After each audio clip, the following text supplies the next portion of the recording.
Good morning students. आज आपका शीर्षक है शब्द भंडार।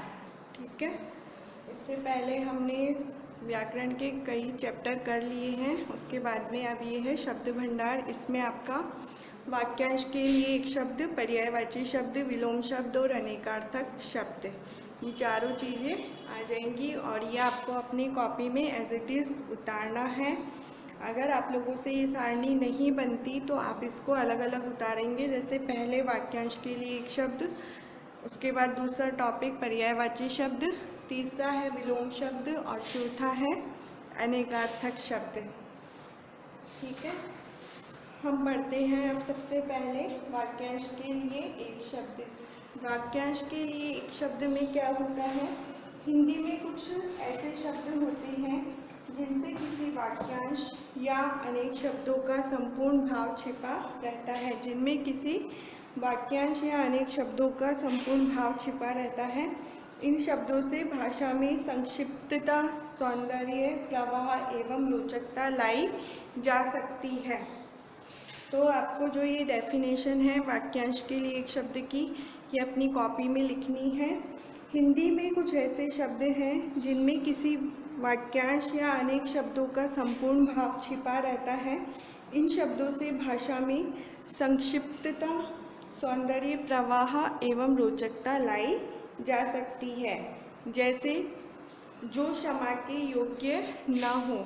ठीक है, अब इसमें बहुत सारे शब्द आ रहे हैं इस वाक्य में, तो इसको हम लिख देंगे केवल अक्षम्य। एक शब्द में इस पूरे वाक्य का अर्थ प्रकट हो जाता है। जैसे ईश्वर में विश्वास रखने वाला, आस्तिक, बड़ा भाई अग्रज, छोटा भाई अनुज, जो बूढ़ा न हो अजर, जल में रहने वाला जलचर, देखने वाला दर्शक, पढ़ने वाला पाठक, जिसका आकार न हो निराकार। इसी तरह से नभ में विचरण करने वाला नभचर, जो किसी का पक्ष न ले निष्पक्ष, दूर की सोचने वाला दूरदर्शी, दर्शन शास्त्र का ज्ञाता दार्शनिक। इसी तरह विज्ञान का ज्ञाता वैज्ञानिक, आँखों के सामने न होने वाला अप्रत्यक्ष और आँखों के सामने होने वाला प्रत्यक्ष। तो इससे हमने क्या सीखा, इससे हमें समझ में आया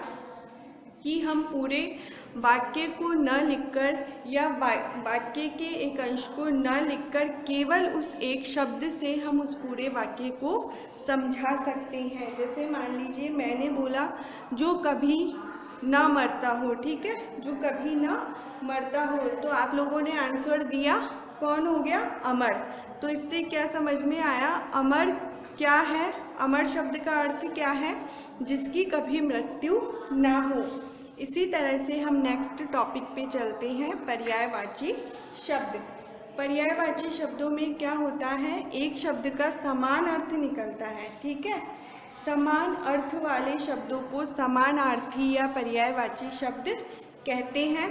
ध्यान से सुन लीजिए, समान अर्थ वाले शब्दों को समानार्थक या पर्यायवाची शब्द कहते हैं। या तो आप उन्हें पर्यायवाची कह दो या उन्हें समानार्थक कह दो, दोनों एक ही है।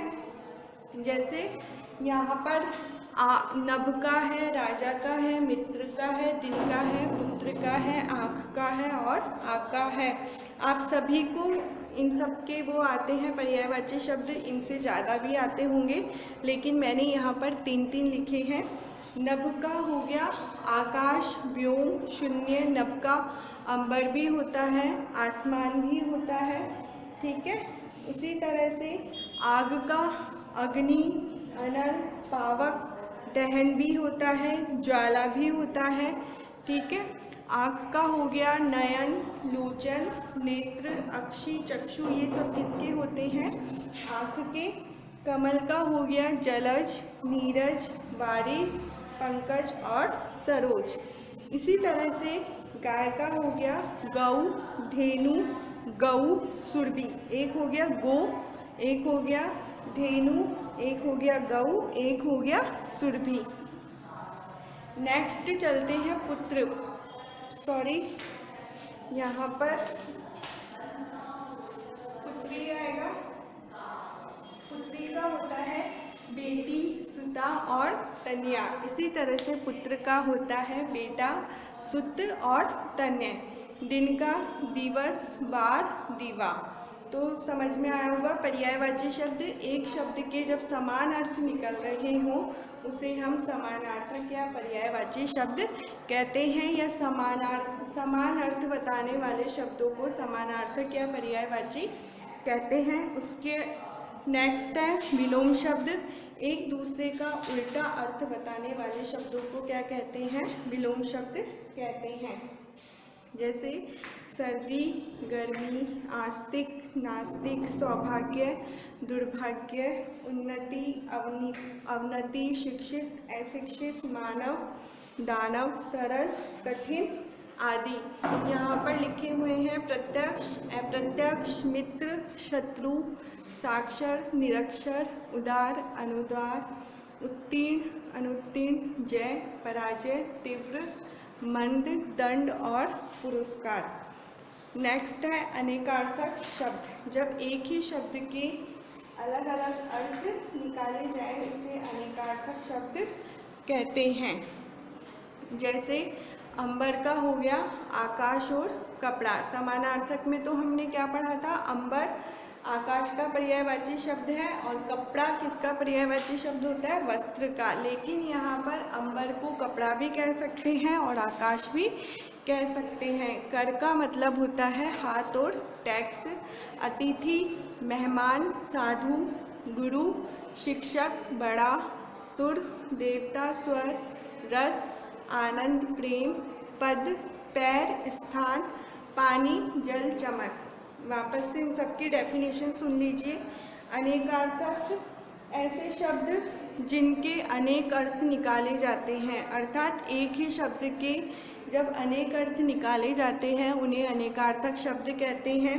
विलोम शब्द एक दूसरे का उल्टा अर्थ बताने वाले शब्दों को विलोम शब्द कहते हैं। पर्यायवाची शब्द समान अर्थ बताने वाले शब्दों को समानार्थक या पर्यायवाची कहते हैं। वाक्यांश के लिए एक शब्द।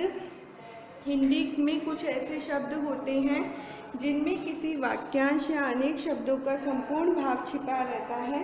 इन शब्दों से भाषा में संक्षिप्तता, सौंदर्य, प्रवाह एवं रोचकता लाई जा सकती है। इस तरह से आपका शब्द भंडार में वाक्यांश के लिए एक शब्द, पर्यायवाची शब्द, विलोम शब्द और अनेकार्थक शब्द कंप्लीट होते हैं। क्योंकि इसके अलावा शब्द भंडार में जो है श्रुति भिन्नार्थक शब्द भी हैं। ऐसे शब्द होते हैं जो सुनने में तो एक जैसे लगते हैं लेकिन उनका अर्थ क्या होता है? अलग होता है। जैसे मैंने बोला धरा। धरा यानी होता है पृथ्वी, लेकिन धरा के अलावा एक शब्द होता है धारा। धारा का मतलब होता है प्रवाह। जब हम लोग सुनते हैं उनको तो हमें दोनों शब्द एक जैसे सुनाई देते हैं, जैसे धरा और धारा। ठीक है, मैंने ये शब्द बोल दिए, आप लोगों को समझ में आया होगा। धरा क्या होती है? पृथ्वी। धारा होती है प्रवाह। इसी तरह से प्रणाम और प्रमाण। प्रणाम यानी नमस्कार करना, प्रमाण यानी सबूत। इसी तरह से बहु, जब हु के बड़ी मात्रा आती है तो वो हो जाती है वधु, और जब बहु यानी कि हु के छोटी मात्रा आती है तो उसका मतलब होता है अनेक या विभिन्न। ठीक है, इसी तरह से आकार, रूप, आकर यानी खान। ये सब क्या है?